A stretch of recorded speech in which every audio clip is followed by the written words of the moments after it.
প্রবাসী এমন একটি শব্দ, যারা প্রবাসের মাটিতে আমরা আছি বা আছেন যারা, তাদের উদ্দেশ্য করে বলবো, নিজের নিয়তটাকে আপনি পরিশুদ্ধ করুন। ওয়াল্লাহি আল্লাহর কাছে অনেক বড় নেকি পাবেন, আপনি অনেক বড় আজর পাবেন।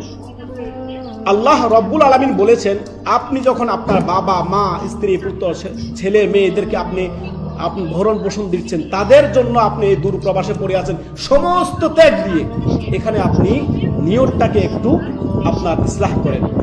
দৈনন্দিন এই প্রবাসের মাটিতে আপনি 5 ওয়াক্ত ফরজ সালাত অবশ্যই আদায় করেন 17 রাকাত।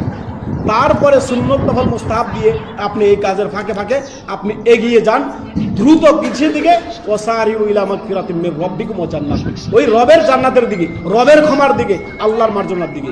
তার পরবর্তীতে আপনি যে ত্যাগ দিচ্ছেন, প্রবাসীদের যে ত্যাগ, আল্লাহু আকবার, আল্লাহু আকবার। এই জন্য আপনারা কোনো মানুষের কাছে কিছু চাইবেন না। ইন্নামা নুতিমুকুম লিওয়াজহিল্লাহ, আপনি চাইবেন কার কাছে? আমি আল্লাহর জন্য করছি, আল্লাহর জন্য খাওয়াচ্ছি। ইন্নামা নুতিমুকুম লিওয়াজহিল্লাহ লা নুরিদু মিনকুম জাযাআন ওয়ালা শুকুরা। আপনি প্রবাসী ভাইদেরকে আমরা বলবো, যারা এই দূর প্রবাসে পড়ে আছেন, এত মেহনত পরিশ্রম সারা দিন করে খেটে আপনি নিজের পরিবারকে আপনার অর্থ যোগান দিচ্ছেন, এবং কি স্ত্রী পুত্র বাবা মা ভাই বোন এই পুরো আহাল পরিবারকে আপনি ভালো রাখার জন্য